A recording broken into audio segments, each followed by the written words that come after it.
I would say defines Om from anything I've ever experienced is the profound musicianship and honoring of that moment of the pause. So many years ago, I don't even know if you'd say dating this guy. I was circumambulating this guy and he was circumambulating me.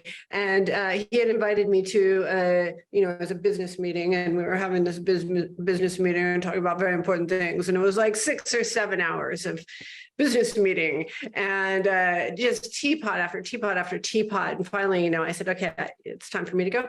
And we were standing at the door, and there had been magnetism between us in the meeting. But, it was a business meeting. It was, I don't know, he wasn't Eros, I am. And so we were at the door, and we went to hug goodbye. We hugged, and then there was this pause, and the pause was extraordinarily, it was just so concentrated and rich and poignant. And then it was as if it had a gravity of its own, and it pulled us in, and this kiss came, and then some more kisses after that. But later somebody was saying to him, when did you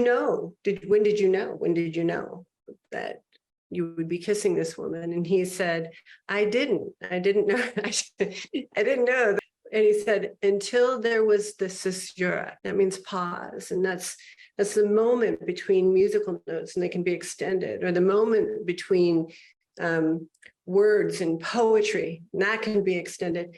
And what you come to find in Om, what we found in that moment, is that those pause moments, in some traditions, perhaps it would be called a bardo, or in alchemy, it's called the gap.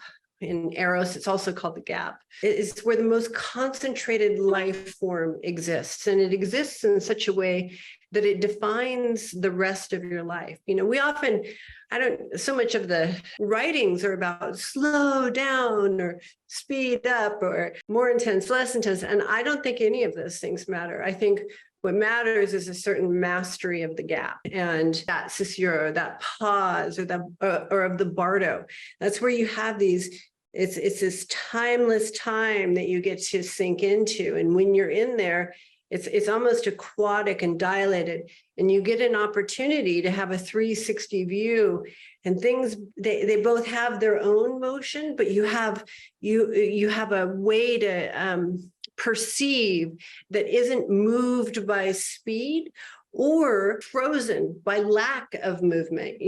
Both things can happen. There's a movement, a perfect time movement that keeps you in the flow. And then when you hit that gap, I would say if you're going to be a master stroker, really what you have to know is how to not stroke. That's what the true mastery is that moment of knowing how not to stroke, and then how to hold the stroke, because you're actually holding silence, holding stillness, holding a lack of movement, holding an invisible movement, and listening at the most subtle level until you're told to move again. One of my first Oms with Ray, who was my primary trainer consort. I remember that I refer to this years and years later often, because I had never had an experience where he had built up this crescendo in my body. It was like these waves were building and building,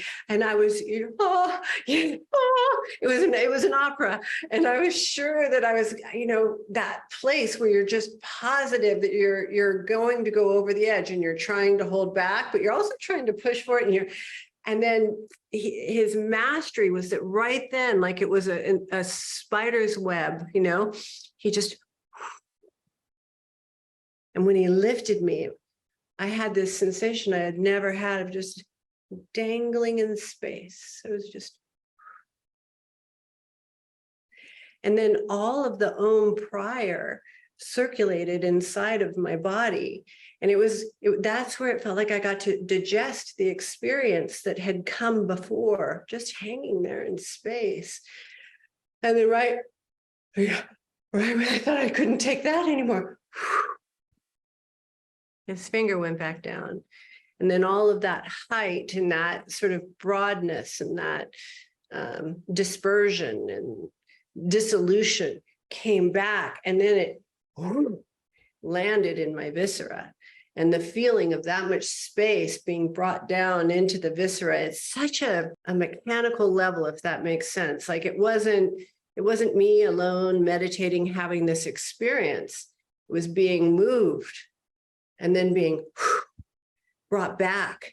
And the profound vulnerability that I got to experience with somebody having that level of mastery and the profound sense of letting go is something I hope I can bring that to the planet in a way that honors it in the way that I felt it, because I've never really seen it honored. The things that we honor are so often solitary, but that sense of being unbearably, unimaginably out of control with such incredible care.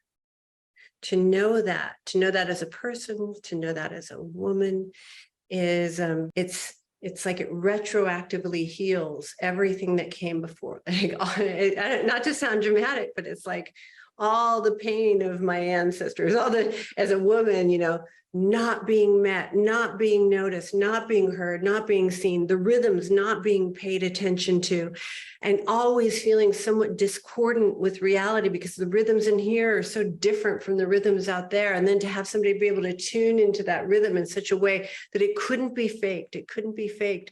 You can't fake bringing somebody out of control in that way. And then meeting me and then that intimacy of being in that place with a human being. Yeah, is something that I hope to practice well in my life. And that's part of the reason relaxation and activity really made each one was richer, more poignant, more gratifying as a result of the other occurring, but only because it happened at the right moment. And that's the piece we have to keep listening for. What is that moment? Because I don't know about you, but if I sit down before I've walked things out, there's kind of an anxiety. I'm like a dog. But if I sit there for too long, I don't want to get back up. So to stay right in the flow and to recognize that the pause, that wisdom of insecurity, that wisdom of not knowing, that has its own intelligence. It speaks its own language.